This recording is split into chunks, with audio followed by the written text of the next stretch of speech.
একটু আপনাদের পরিচয়, আপনারা কারা?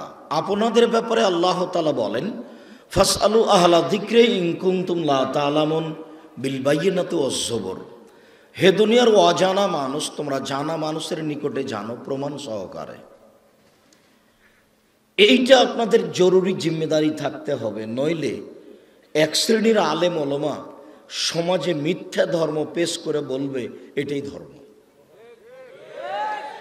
আপনাদের জন্য একান্ত জরুরি আল্লাহ তাআলার এই আদেশকে নিজের জীবনে বাস্তবায়ন করা। যাকে দাওয়াত দিবেন, বক্তব্য শুনবো বলে অন্তত 10 জন মানুষকে জিজ্ঞাসা করতে হবে যে আমরা আব্দুর রাজ্জাক বিন ইউসুফকে দাওয়াত দিতে চাচ্ছি, উনি কোরআন হাদিস বুঝেন কি না, তাকে দাওয়াত দেওয়া যাবে কি না বক্তব্য শোনার জন্য। এটা একটা জরুরি জিম্মেদারি।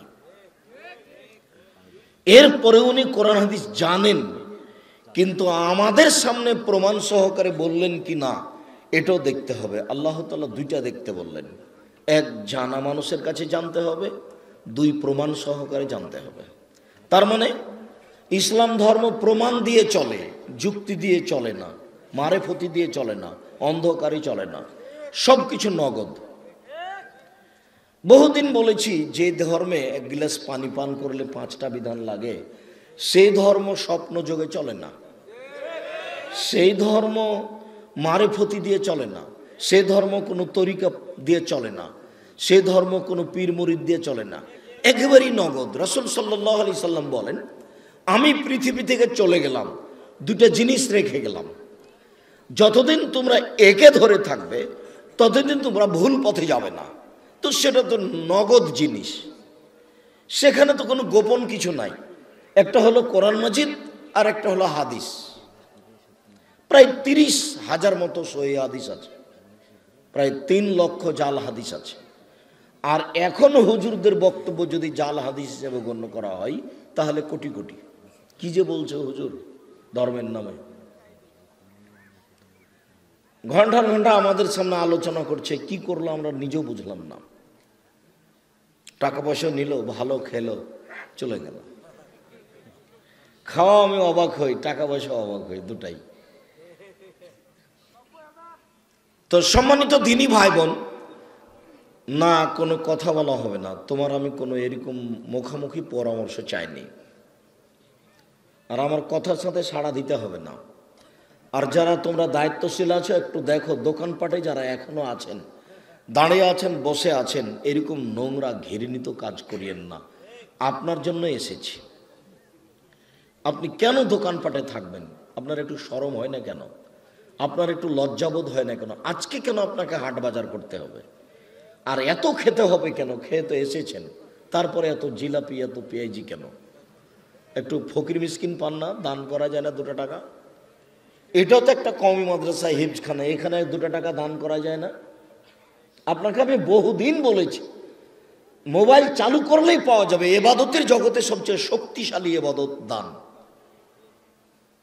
অন্য কোনো ইবাদত কারোর উপরে ক্ষমতা প্রয়োগ করতে পারে না। সালাত পারে না, সিয়াম পারে না, কান্নাকাটি পারে না, হজ পারে না, কিন্তু দান এমন একটা জিনিস আরেকজনের উপরে ক্ষমতা প্রয়োগ করে। আপনি দান এখানে করলেন, কবরে শাস্তি বন্ধ হয়ে গেল। আপনি এখানে দান করলেন, আপনার পাপ মিটে গেল। পানি যেভাবে, আগুন যেভাবে পানিতে নিভিয়ে যায়, এ কথা আমি বলিনি, এ কথা মুহাম্মদ সাল্লাল্লাহু আলাইহি ওয়াসাল্লাম বলছেন। তিনি বলছেন, আসাদকাতু তুতফিউল খাতিয়াতা কামা ইতফিউল মাউন নারা। নিশ্চয় দান মানুষের পাপকে মিটিয়ে দেয়, পানি যেমন আগুনকে নিভিয়ে দেয়। রাসূল সাল্লাল্লাহু আলাইহি ওয়াসাল্লাম বলেন, ইন্না সাদকাতা সিররে তুতফিউ গাযাবার রাব্বে। গোপনে দান করলে আল্লাহর রাগ মিটে যায়, যে আল্লাহ আপনাকে জাহান্নামে দেওয়ার জন্য অপেক্ষায় আছে। সে আল্লাহ আপনি দান করলেন, ঠান্ডা হয়ে গেল। তো দান এমন একটা ইবাদতের জগতে শক্তিশালী ক্ষমতাধর পাওয়ারফুল ইবাদত, যে আরেকজনের উপরে ক্ষমতা প্রয়োগ করে। ওতে দিয়ে আরেকটা কাজ হয়, অসহায় মানুষের রুজি হয়। আপনি বাড়িতে খেয়ে এসে তখন থেকে চায়ের স্টলে বসে আছেন, খাচ্ছেন, অপচয় খরচ। একটু লজ্জা হয় না আপনার? একটু শরম হয় না আপনার? আপনাকে একটু খারাপ লাগে না? আপনার একটু হুঁশ বুদ্ধি নেই? আপনার একটু বিবেচনা নেই? আপনি নিজেকে মানুষ মনে করেন না? তা আমরা তো কোনোদিন স্টলে বসি না, চায়ের স্টলে বসি না, তো আমরা তো আছি বেঁচে। আমাদের তো দুনিয়া ধ্বংস হয়ে যায়নি, আমরা তো চলাচল করছি। কেন আপনাকে এইভাবে খরচ করা লাগে? কেন একটা প্রোগ্রামকে লক্ষ্য করে এত দোকানপাট? ব্যবসা যদি ওইটাই হয় তো এটা কি হবে? নিজেকে মানুষ মনে করবেন। এই ছেলেরা, যেখানে মহিলারা আছে সেখানে কেউ সোচ্চার হোক, কোনো মহিলা যেন কথা না বলে। আমি যতক্ষণ কথা বলছি আপনি মুখখান বন্ধ রাখবেন। আপনি মহিলা মানুষ, সম্ভব হলে রাখবেন, নাহলে উঠে চলে যাবেন। কথা বলার সময় আপনার আমি কোনো পরামর্শ, কোনো কথা আমি চাই না। আর তোমরা যারা সামনে আছো, আমার কোনো কথা সাড়া দেওয়ার প্রয়োজন নাই। খুব ভদ্রতা বজায় রেখে এক খেয়ালে কিছুক্ষণ কথা শোনার জন্য আমি অনুরোধ জানাচ্ছি। আমি আগেও বলেছি, এখনো বলছি, চিরদিন বলছি, বলবো ইনশাআল্লাহ। 90 সাল থেকে না আমি এখন পর্যন্ত কোনোদিন অপ্রয়োজনীয় বাক্য বলিনি। 90 সাল থেকে নিয়ে এখন পর্যন্ত আমি কোনোদিন কেসা কাহিনী বলিনি। 90 সাল থেকে নিয়ে এখন পর্যন্ত আমি কোনোদিন কারো বিরুদ্ধে কোনো মাঝহাব নিয়ে কথা বলিনি। আমি বহু মানুষকে দেখেছি, আমি বসে আছি স্টেজে, আমার বিরুদ্ধে বলে চলে যাচ্ছে। আমি যখন কথা বললাম তখন আমি ওর কথাটাকে সামনেও আনিনি। উনি যে একটা কিছু, এটা আমি ভাবিনি, আমি ভাবা প্রয়োজনই মনে করি না।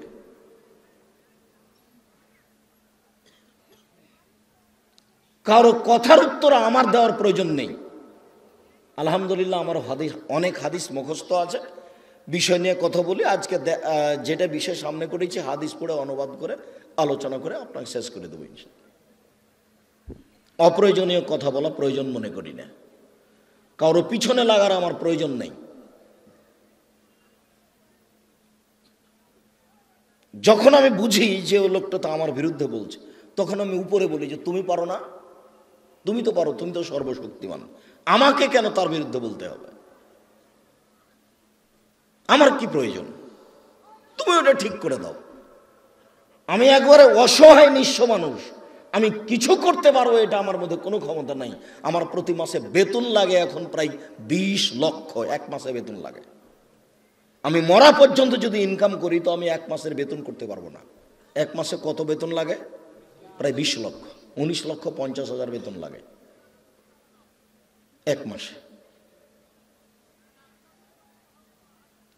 এই বছরে এখন আমরা জামিয়া সালাফে রূপগঞ্জ, রাজগঞ্জ, ঢাকায় 6 থেকে 800 শতক জমি কিনবো আশা করছি ইনশাআল্লাহ।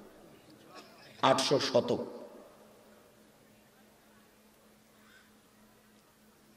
আমার একটাই সাহস, আমি 10 পয়সার ক্ষতি করি না, 10 পয়সা দিয়ে কারো সুবিধা করি না।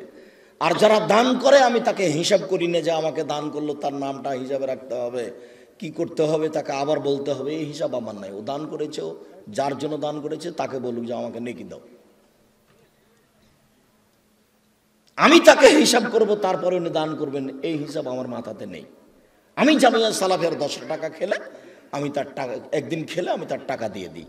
আমি আপনাদের জামিয়া সালাফেই খাই না, আপনাদের জামিয়া সালাফের আমি কোনো জিনিস সুবিধা ভোগ করি না, করিনি, করব না ইনশাআল্লাহ। আমার একটাই এদেশে স্বাদ, আমি এদেশের মাটিতে উন্নত মানের প্রতিষ্ঠান গড়বই গড়ব ইনশাআল্লাহ। সেটাই জামিয়া সালাফিয়া, সেটাই জামিয়া সালাফিয়া রূপগঞ্জ, নারায়ণগঞ্জ, ঢাকা, সেটাই জামিয়া সালাফিয়া ডাঙ্গিপাড়া, পাবা, রাজশাহী, সেটাই জামিয়া সালাফিয়া তেঘরা, বিরল, দিনাজপুর, সেটাই জামিয়া সালাফিয়া 6 মাইল, বাবুগঞ্জ, বরিশাল, আরো হবে ইনশাআল্লাহ। এখন জামিয়া সালাফিয়ায় 3850 জন ছাত্র আছে, ছেলে মেয়ে, 167 জন শিক্ষক শিক্ষিকা আছে। আপনার পাশের প্রতিষ্ঠান জামিয়া সালাফিয়া ডাঙ্গিপাড়া, 90% জমির উপরে মসজিদ, যার একতলায় 3000 মানুষ সালাত আদায় করতে পারবে। আপনি এখন যান কি না, 10 টাকা দেন কি না, না গেলেও হবে, টাকা না দিলেও হবে, তবে আপনি যাবেন না এটা আমি চাই না, 10 টাকা দিবেন না এটা আমি চাই না। আপনি না দিলেও যদি হয় তাহলে আপনি তো ফাঁকে পড়লেন, তা আপনিও দেন। আপনি একদিন দেখে আসবেন জামিয়া সালাফিয়া রূপগঞ্জ, নারায়ণগঞ্জ, ঢাকায় 10,000 মানুষ একসাথে সালাত আদায় করতে পারবে, এই মসজিদ গড়ব বলে আশা করছি ইনশাআল্লাহ। বাইতুল হাম জামে মসজিদ, এরকম একটা বিশাল জামে মসজিদ 6 মাইল, বাবুগঞ্জ, বরিশাল, এরকম একটা বিশাল জামে মসজিদ তেঘরা, বিরল, দিনাজপুর, এরকম আরও যেখানে যেখানে প্রতিষ্ঠান গড়বে আমরা বাইতুল হাম জামে মসজিদ গড়ব বলে আশা করছি ইনশাআল্লাহ। যেখানে ছেলেমেয়েরা বাংলা, ইংরেজি, আরবি উন্নত মানের শিক্ষা অর্জন করে জাতির অন্যায়ের বিরুদ্ধে লড়বে মুখে কলমে মিডিয়ায়, আমি কাজে সফল হবই হব ইনশাআল্লাহ। কেন হব? আমি 10 পয়সার ক্ষতি করি না, এটাই আমার সাহস। আমি মাঝে মধ্যে জিজ্ঞাসা করি নিজেকে যে তোমার দ্বারা 10 পয়সার ক্ষতি হয় কি না। তা আমি জিজ্ঞাসা করে বুঝে পাই যে আমি 10 পয়সার ক্ষতি করিনি। যেমনভাবে বলেছি 90 সাল থেকে নিয়ে এখন পর্যন্ত আমি কোনো মানুষের কাছে পথ খরচ পাথেও চাইনি। কেউ যদি বলে দিতে পারে যে আব্দুর রাজ্জাক সাহেব একদিন আমার কাছে পথ খরচ পাথেও চেয়েছিল, আমি আর জিন্দেগিতে কোনোদিন বক্তব্য দেব না। 90 সাল থেকে নিয়ে এখন পর্যন্ত আমি কোনোদিন কারো কাছে পরিচয় দিইনি যে আমার পড়াশোনা এই, আমার এই একটু লিখে দিবেন। আমাকে যখন চাপ দিয়ে বলেছে কি লিখতে হবে, তখন আমি বলেছি আমার নাম আব্দুর রাজ্জাক আর আমার বাপের নাম ইউসুফ, বাপ বেটা মিলে আব্দুর রাজ্জাক বিন ইউসুফ। এর চেয়ে আমি কোনোদিন পরিচয় দেওয়া প্রয়োজন মনে করিনি, প্রয়োজনও নেই। আপনার বদনামকে আমি ধত্তবে রাখি না, তো আমি প্রয়োজন কি করবো মনে করব? আপনি যে উল্টা কিছু বলছেন ওটা আমার হিসাবেই নাই, কেন আমি জবাব দেবো কেন? উপরওয়ালা ঠেকা বাই দিয়েছে, উনি পারেন না? উনি তো সর্বশক্তিমান, ওহ আলা কুল্লি শাইইন কাদির, উনি সব কিছু করতে পারেন।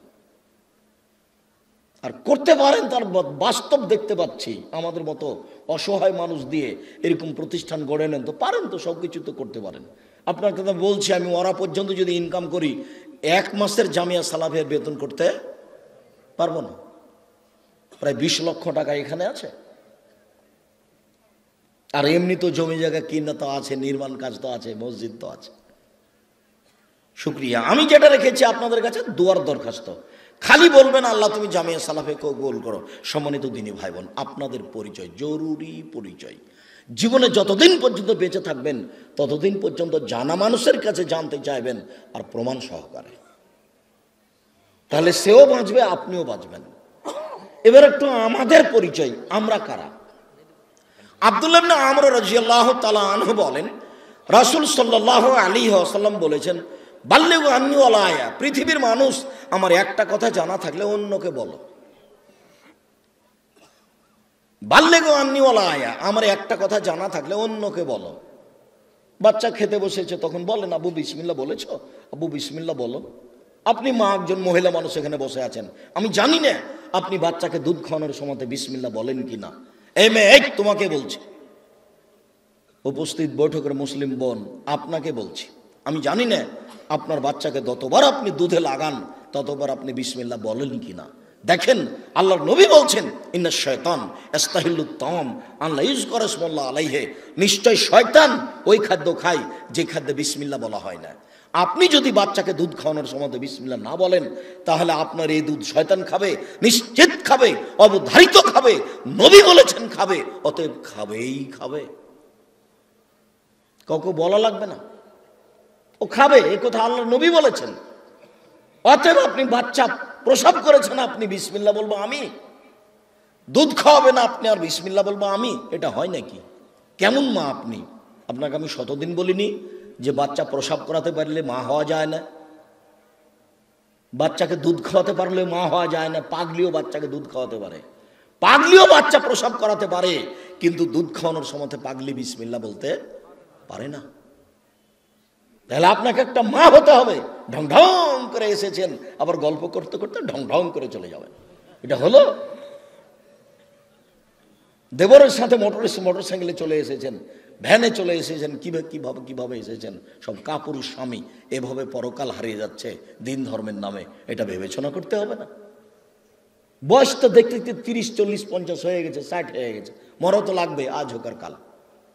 জালাল ভাইকে দেখলাম কতদিন আমাদের সাথে শ্রদ্ধা দিয়ে চললেন, আজকে তো নেই, তারই তো প্রোগ্রামে এসেছে। মরণকে হিসাব করতে হবে। আপনি একটা মহিলা মানুষ, কেন আপনি বিবেচনা করেন না? আপনার যেটা জানা আছে আর একজনকে বলতে হবে, জরুরি। একটা ছেলে মসজিদে ঢুকে গেল, এই ছেলে তুমি বিসমিল্লাহ বলেছো, মসজিদে ঢোকার দোয়া পড়েছ? পরস্পরের রাসূলের সব কথাগুলি বলতে হবে। কেন? মুসলমান আছে কারাগারে। রাসূল সাল্লাল্লাহু আলাইহি ওয়াসাল্লাম বলছেন যে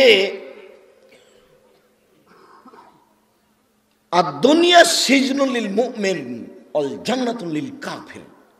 দুনিয়া হচ্ছে মোমেনের জন্য কারাগার। তো কারাগার মানে তো কোথাও যাওয়া যায় না, কারোর সাথে বলা যায় না, স্বামীর সাথে একটু কথা বলবো, স্বামী কারাগারে।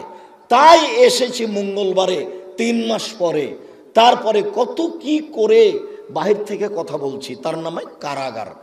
তো আল্লাহর নবী বলছেন আমরা আছি কারাগারে। তো বুঝতে পারলাম না এটা কারাগার কিভাবে। কারাগার তুমি বুঝতে পারলে না? এই তুমি যে মাথায় কাপড় না দিয়ে এখন বসে আছো, তুমি এটাকে কারাগার মনে করনি। মাথায় কাপড় দিয়ে বসে থাকতে হবে, তার নাম কারাগার।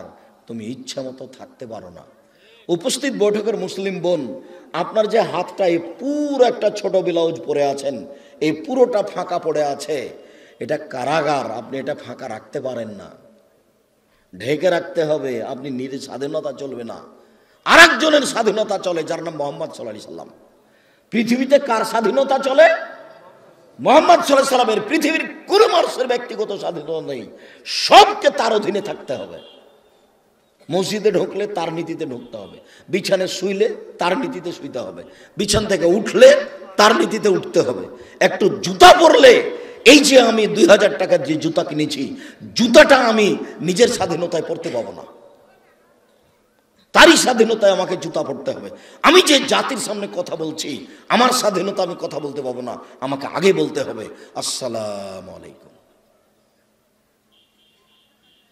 তারপরে আমার স্বাধীনতা আমি বক্তব্য শুরু করে দিতে পাবো না, আগে বলতে হবে আলহামদুলিল্লাহ ওয়াহদা, আল্লাহর প্রশংসা, এক আল্লাহর প্রশংসা।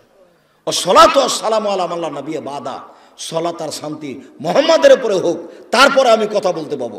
আমি যদি কথা বলি তাহলে আমি নিজ স্বাধীনতায় বললাম, তাহলে আমি কারাগারে থাকি না, আমি নিজের মতো চললাম।